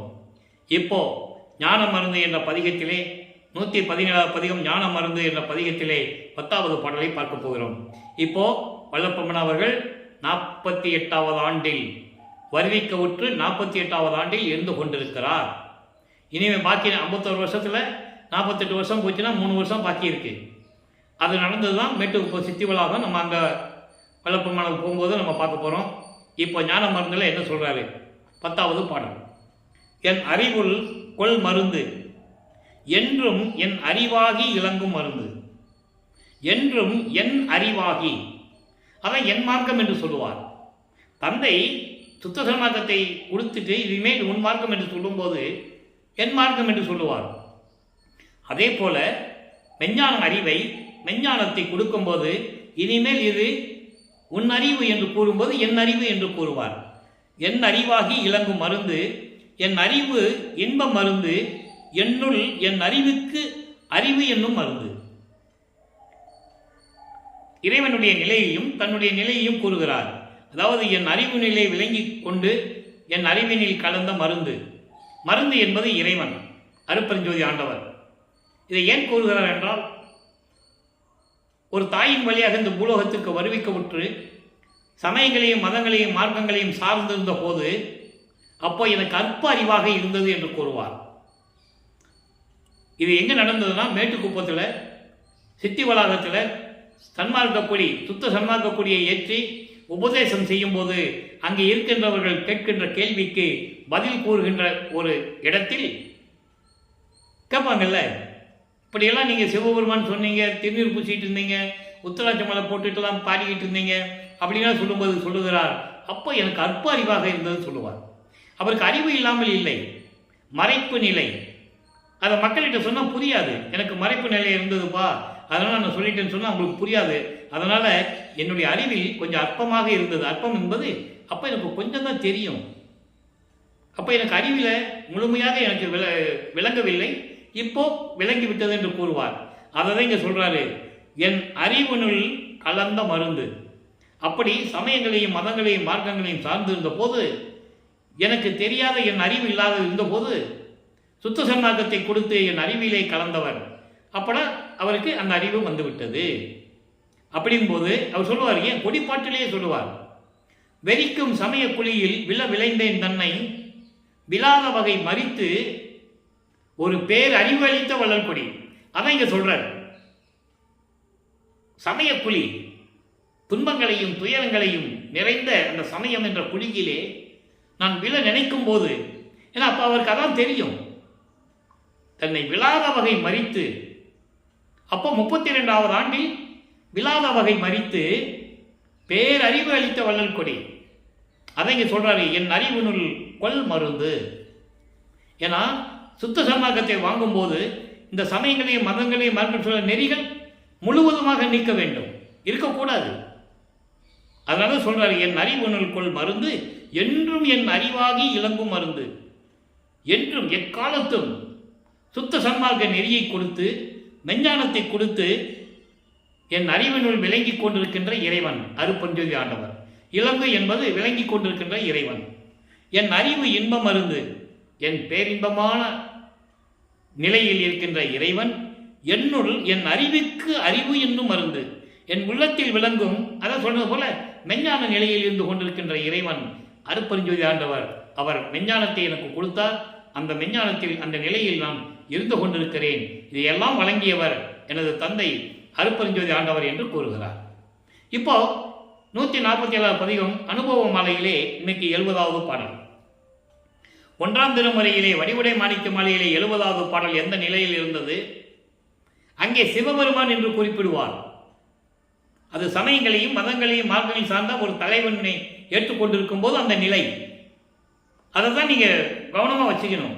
ஏன்னா காலங்காலமாக வல்லப்பெருமானவர்கள் வருவிக்க விட்டு 202 ஆண்டுகள் ஆகியும் அவர் அப்படிதான் இருந்தாரு.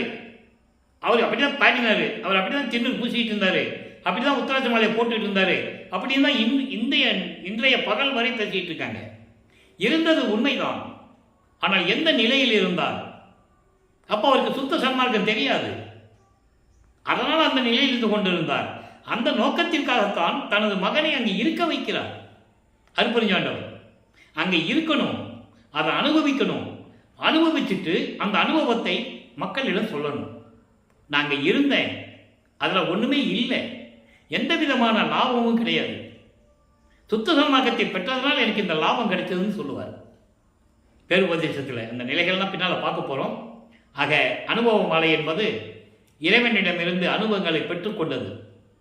எப்படியெல்லாம் அருளை பெற்றுக்கொண்டார் என்பது இறைவனுடைய நிலையையும், அருட்பெருஞ்சாண்டவர் எந்த நிலையில் இருக்கிறார், அப்போ அந்த அனுபவங்களை எல்லாம் மாலையாக தொடுத்து என்பது பாடலாக தொடுத்து நமக்கு அருளி இருக்கிறார்கள். அனுபவ மாலை மொத்தம் 100 பாடல்களை கொண்டது. இதுவரை 69 பாடலுடைய விளக்கங்களை பார்த்திருக்கிறோம்.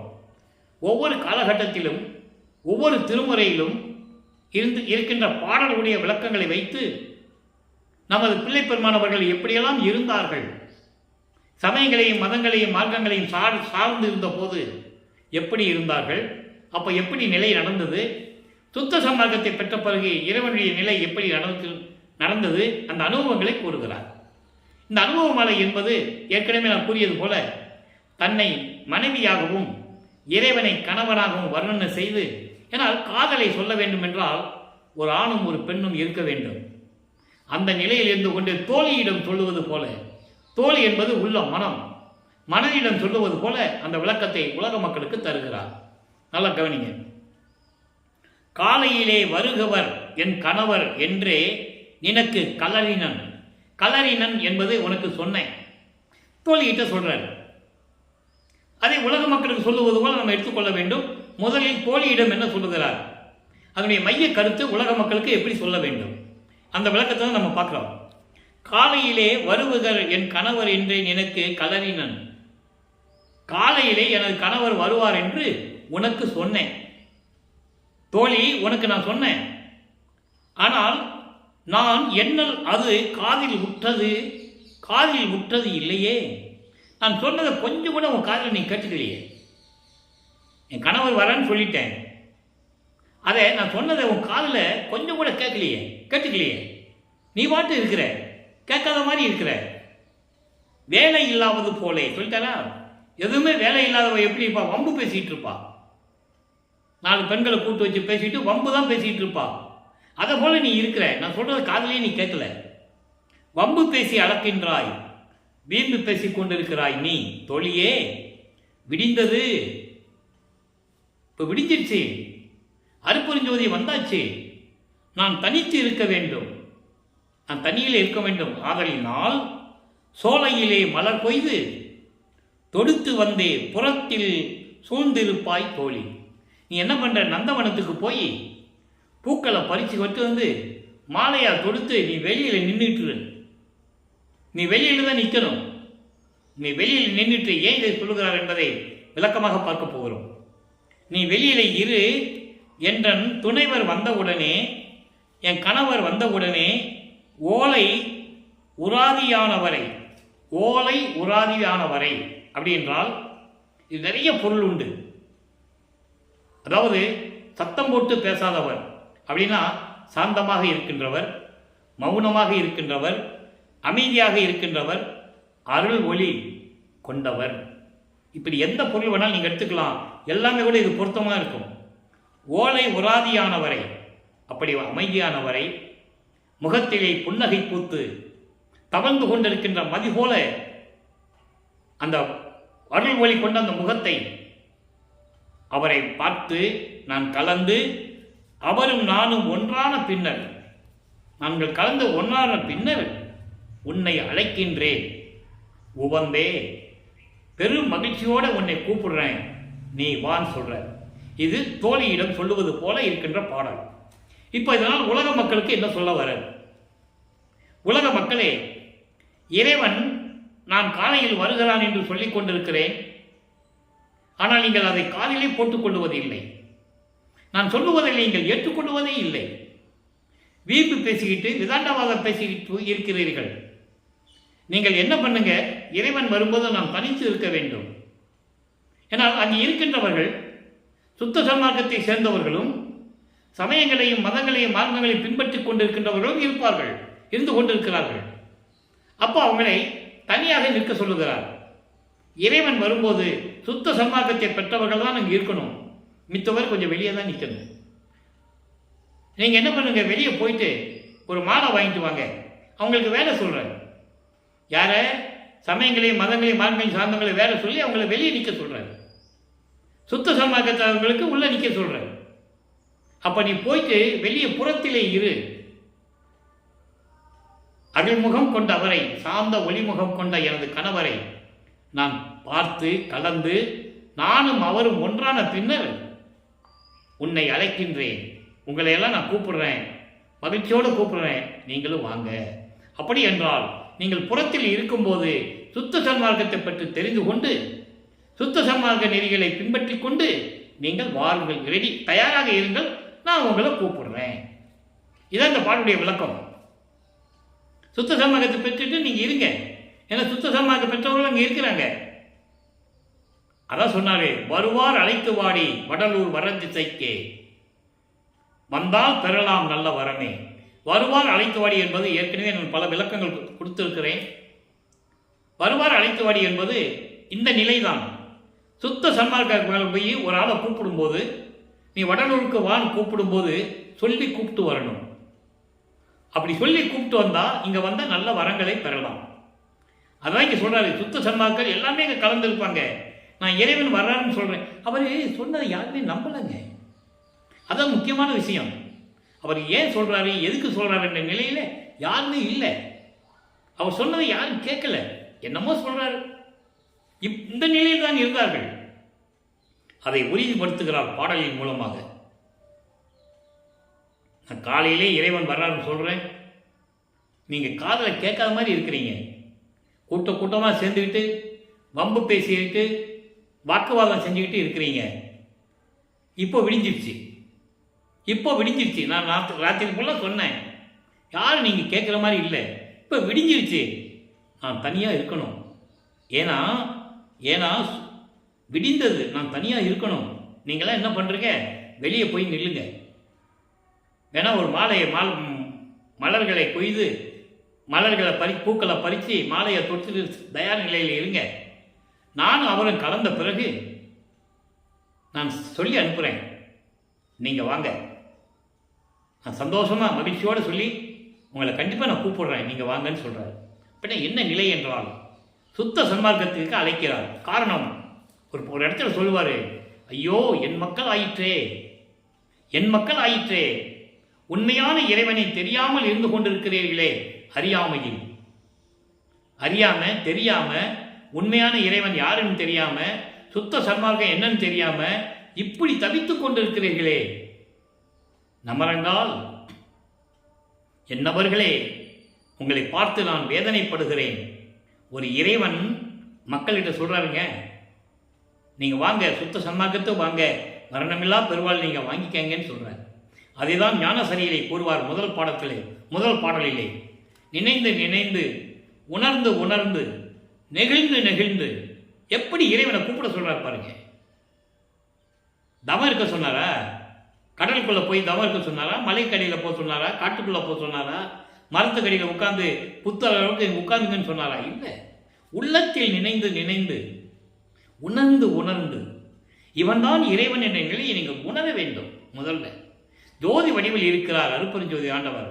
ஒரே இறைவன், ஆதியும் மந்தமெல்லாம் தோன்றிய இறைவன், சுயமாக தோன்றிய இறைவன், சாதியும் மதமும் சமயங்களை கடந்த இறைவன் என்ற நிலையை நீங்கள் நினைந்து அதை உணர்ந்து இப்படியெல்லாம் இருந்தீங்கன்னா ஊற்றலும் கண்ணீர், அதனால் உடம்பு நனைந்து அப்படி இறைவனை நினைச்சிட்டா கண்ணில் இருந்து கண்ணீர் வரும், ஆனந்த கண்ணீர் உள்ள உருகிடும்.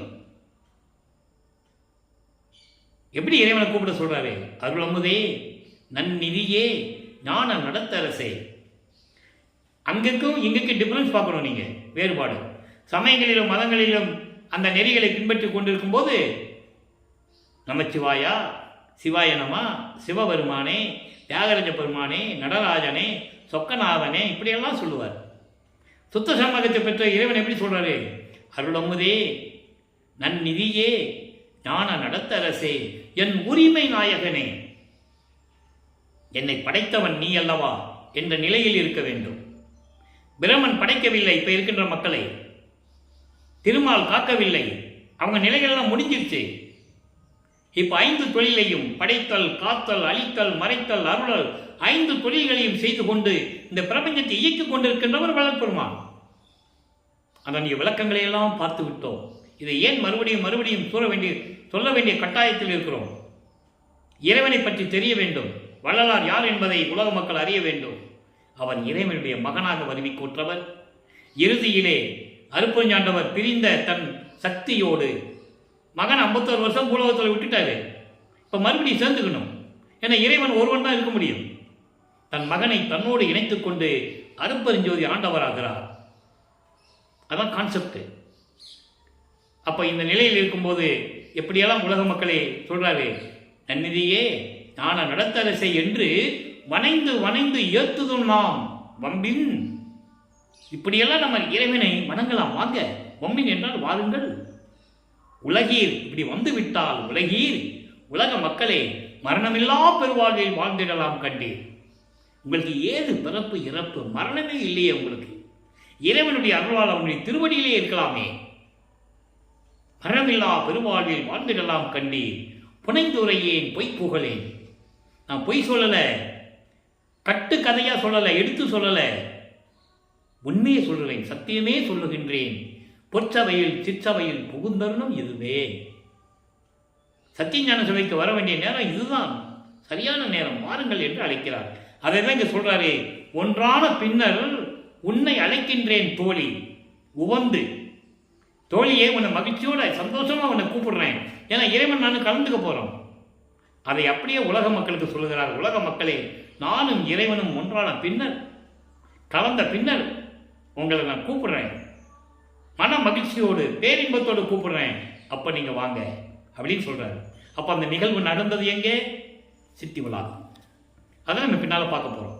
இப்போ இந்த நிகழ்வுகளை ஏற்கனவே 6ஆம் திருமுறையிலே 57வது பதிகத்திலே அனுபவ நிலை என்ற ஒரு பதிகம் இருக்கிறது.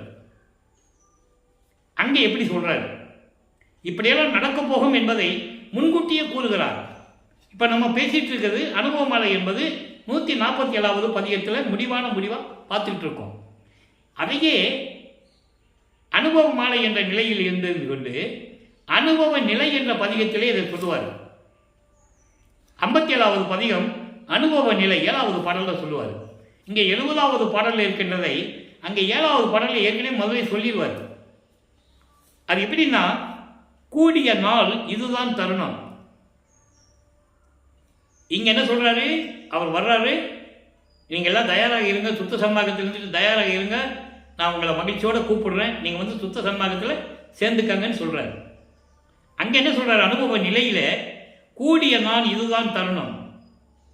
நான் இந்த பூலோகத்திற்கு வருவிக்கவற்று சமயங்களையும் மதங்களையும் மார்க்கங்களையும் விட்ட பிறகு இதுதான் நல்ல நேரம், இதுதான் கூடுவதற்கு, கலந்து கொள்வதற்கு இதுதான் தருணம், இதுதான் நேரம். என்னை கூடி உள்ளே வாடிய வாட்டமெல்லாம் தவிர்த்து சுக வாழ்வு அளிப்பாய். அங்கே சொல்ற அனுபவ நிலையிலே சொல்றாரு. அதுக்கப்புறம் தான் அனுபவ நிலையில மகன்கிட்ட வந்து அருளை கொடுக்கிறாரு. அப்போ அதை சொல்றாரு. அப்போ அதுக்கு முன்னாலேயே அனுபவ நிலையில சொல்றாரு. இந்த பூலோகத்திற்கு வருவிக்க உற்று இந்த எடுத்த தேகம் இருக்கிறதே, ஊன் தேகம் என்று சொல்லுவார். ஒரு தாயின் கருவறையிலே 10 மாதம் இருந்து அந்த துர்நாற்றத்திலே இருந்து இரத்தங்களும் சதைகளும் சூழ்ந்த அந்த இடத்திலே இருந்து நான் வெளியே வந்த பிறகு இந்த ஊன் தேகம் இருக்கிறதே, அந்த தேகத்தை நீ ஒளி தேகமாக மாற்ற வேண்டும் என்று கூறுவார். அப்போ என் உள்ளத்திலே கலந்து வாடிய வாட்டமெல்லாம், நான் படுகின்ற துன்பத்தை எல்லாம் நீக்கி சுக வாழ்வு அளிப்பாய், சுக வாழ்வு அளிப்பாய், பேரின்பமான இந்த மரணமில்லா பெருவாழ்வை அளிப்பாய் சொல்லிட்டு நீடியதேல் இதில் நீ தாமதம் செஞ்சேன்னு வச்சுக்கோ. இது ஏன் சொல்றாருன்னு நம்ம யோசிக்கணும். ஏன் சொல்றாரு? அப்பா கிட்ட ஏன் சொல்றாரு? உன்னை நம்பி நான் ஏற்கனவே முடியாதுன்னு சொன்னேன் பூலோகத்துக்கு வர்றதுக்கு, எப்படியோ என்னை தாஜா பண்ணி அனுப்பிட்டேன், போமகனே போமனே சொல்லி அனுப்பிட்டேன். நீ அனுப்பின பிறகு நான் 32 ஆண்டுகள் எப்படி கஷ்டப்பட்டேன், அதை சொல்லுவார் மெய்யர்கள் வியப்பில். 12 ஆண்டு தொடங்கி இற்றைய பகல் வரை, அதில் தெளிவாக கேட்கணும். 12 ஆண்டு தொடங்கி இற்றைய பகல் வரை இந்த படியில் நான் பட்ட பாடு, படியில் என்றால் இந்த மண்ணுலகிலே பூலோகத்திலே நான் பட்ட துயரங்கள் சொல்லி மாளாது. மலையும் கரையும் இரும்பும் உருகும் என்று சொல்வார். அதான் இங்க சொல்றாரு. நீடியதே, இனிமேல் நீ தாமதம் பண்ணுன என்னால் பொறுத்துக்க முடியாது, உயிரை விட்டு விடுவேன். நீடியதில் இனி சற்றும் போறேன், உயிர் நீத்திடுவேன், உயிரை விட்டுருவேன். நான் ஆடிய பாதம் அறிய சொன்னேன், உன் திருவடி மேல் சத்தியம் செய்து சொல்லுகிறேன். இங்கே ஆடிய பாதம் என்பது ஆடும் சேவடி. ஆடுகின்ற சேவடிக்கே ஆளானேன், மாளாத யாக்கை பெற்றேன் என்று கூறுவார். ஆடும் சேவடி என்பது தன் மகனுக்காக இறைவன் அருப்பஞ்சோதி ஆண்டவர் இடது காலை ஊன்றி வலது காலால் நடனமாடி காட்டியவர். அதுதான் அருப்பஞ்சாண்டவருக்கும் நடராஜனுக்கு உள்ள வித்தியாசம். அதுதான் அருப்பஞ்சாண்டவருக்கும் சிவபெருமானுக்குள்ள வித்தியாசம். சிவபெருமான் வலது காலை ஊனி இடது காலை தூக்கி இருப்பார். அருப்பஞ்சாண்டவர் தன் மகனுக்கு வலது காலை தூக்கி இடது காலை ஊன்றி இருப்பார். அதான் ஆடிய பாதம், அதான் ஆடும் சேவடி. ஆடும் சேவடிக்கே ஆளானேன், மாளாத யாக்கை பெற்றேன், கூடுகின்ற சன்மார சங்கத்தை நடுவிருந்து குழாவுகின்றேன். எப்படி சொன்னார் பார்த்தீங்களா? அதனால தான் நான் மரணமில்லா பெருவாழ்வை பெற்றுக்கொண்டேன் என்று கூறுவார். ஆடிய பாதம் அறிய சொன்னேன், எனது ஆண்டவனே, என்னை ஆண்டவனே, அருப்பெருஞ்சோதியே, எனது தந்தையே என்று கூறுகிறார். எனவே ஒவ்வொரு பாடல்களின் மூலமாக அருப்பெருஞ்சோதி ஆண்டவருடைய திருவிளையாடல்களையும் 1ஆம் திருமுறையிலிருந்து 6ஆம் திருமுறை வரைக்கும் எப்படியெல்லாம் திருவிளையாடல் நடந்தது என்பதையும், தன் மகனை ஆட்கொண்ட பிறகு, அதாவது கருவிலே என்ன நடந்தது, ஒரு தாயின் கருவிலே இருக்கும்போது, அதன் பிறகு சிதம்பர ரகசியம் காட்டியும் போது என்ன நடந்தது, அதன் பிறகு 9வது ஆண்டிலே ஆட்கொண்ட பிறகு 32 ஆண்டுகள் வரைக்கும் என்ன நடந்தது, 33வது ஆண்டில் 40 ஆண்டுகளுக்குள் என்ன நடந்தது, 41வது ஆண்டில் 48 ஆண்டுகளுக்குள் என்ன நடந்து கொண்டிருக்கிறது, எல்லாம் விவரமாக விளக்கமாக பார்த்து கொண்டிருக்கிறோம். எனவே அன்பர்களே, இறைவனுடைய திருவிளையாடல் இப்படியெல்லாம் நடந்து கொண்டிருக்கிறது. நீங்களும் சுத்த சன்மார்க்கத்தில் இணைந்து, சுத்த சன்மார்க்கம் என்பது இறைவனால் உருவாக்கப்பட்ட ஒரு மார்க்கம். மற்ற மார்க்கங்கள், சமயங்கள், மதங்கள் எல்லாம் இறைவனால் உருவாக்கப்பட்டது அல்ல. அதை நீங்கள் நல்லா புரிஞ்சுக்கணும். இது சுத்த சன்மார்க்கம் என்பது இறைவனால் உருவாக்கப்பட்ட மார்க்கம், மக்களுக்காக உருவாக்கப்பட்ட மார்க்கம். இப்படிப்பட்ட மார்க்கத்தில் நீங்கள் இணைந்து புலையும் கொலையும் தவிர்த்து, புலை என்பது மாமிச உணவுகளை தவிர்த்து உயிர்களை கொலை செய்யாமல் இருக்க வேண்டும். அந்த உயிர்களை கொலை செய்து அந்த பிணத்தை, அந்த பிண்டத்தை, நாறுகின்ற அந்த பிணத்தை நம் உடம்புக்கு உணவாக எடுத்துக்கொள்ளக்கூடாது. கொல்லா நெறியே குருவர்கள் நெறியென எனக்கு பல்கால் பகர்ந்த மெய் சிவமே என்று கூறுவார். இந்த கொலையும் புலையும் தவிர்க்க வேண்டும் என்பதை பாடல்களிலே நமக்கு தெளிவாக அறிவிப்பார்கள். அதை தவிர்த்தால்தான் இறைவனுடைய அருளை பெற முடியும் என்று கூறுவார். கொல்லா விரதம் தன்னை கொல்லாரை காணில் ஒரு புல் என எண்ணி புறம்புலிகை என்று கூறுவார். நான் எந்த உயிர்களையும் கொல்ல மாட்டேன் என்று விரதம் எடுக்காதவனை, சபதம் எடுக்காதவனை, உறுதி கொள்ளாதவனை நீங்கள் பார்த்தால் ஒரு தூசிக்கு சமமாக மதித்து அவனை விட்டு விலகிவிடு என்று சொல்லுகிறார். அதெல்லாம் சொல்லுவாரு. இன்னொரு பாடல சொல்லுவாரு, 41வது பதிகத்திலே, காட்சி கழிப்பு என்ற பதிகத்திலே அந்த பாடல சொல்லுவாரு, கொல்லாமை விரதம் தம்மை கொண்டார் தம்மை கல்லானை. நான் எந்த உயிரையும் கொல்ல மாட்டேன், புலால் சாப்பிட மாட்டேன் என்று சொல்லுகின்றவர்களை இறைவன் கைவிட மாட்டான். கொலையும் புலையும் தள்ளாரை தழுவானை. கொலையும் புலையும் தள்ளாதவர்களை, விடாதவர்களை இறைவன் அணுக மாட்டான். எனவே நீங்கள் சுத்த சன்மார்க்கத்தில் இணைந்து அருப்பெருஞ்சோதி ஆண்டவரை வணங்கி, 4 வரி 2 வரிதான், அருப்பெருஞ்சோதி அருப்பெருஞ்சோதி தனிப்பெருங்கருணை அருப்பெருஞ்சோதி. இதான் மகாமந்திரம். இந்த பிரபஞ்சத்திலே உயர்ந்த மந்திரம் மகாமந்திரம் ஒண்ணுதான். அருப்பெருஞ்சோதி அருப்பெருஞ்சோதி தனிப்பெருங்கனை அருப்பெருஞ்ச மகாமந்திரத்தை உச்சரித்து இறைவனை வணங்கி, கொலையும் புலையும் தவிர்த்து சைவ நெறியில் இருந்து கொண்டு இறைவனை வணங்கி எல்லா அருளையும் செல்வங்களையும் பெற்றுக்கொண்டு இந்த வையகத்திலே நீங்கள் வாழ்வாங்க வாழ வேண்டும் என்று வாழ்த்தி, இறைவனுடைய தயவாலையும் கருணையாலையும் இந்த வள்ளலார் ஊழியன் விடைபெறுகிறேன். நீங்கள்லாம் இந்த வையகத்தில் நெடூழி வாழ வேண்டும். மரணமில்லா பெருவாழ்வில் நீங்கள்லாம் இருக்க வேண்டும். தயவு செய்து சுத்த சன்மார்க்கத்துக்கு வாருங்கள், இறைவன் அருளை பெற்றுக்கொள்ளுங்கள் என்று கூறி விடைபெறுகிறேன். நன்றி, வணக்கம். மீண்டும் நாளை சந்திப்போம். இறைவனுடைய திருவிளையாடல் தொடரும். அருட்பெருஞ்சோதி, அருட்பெருஞ்சோதி, தனிப்பெரும் கருணை அருட்பெருஞ்சோதி.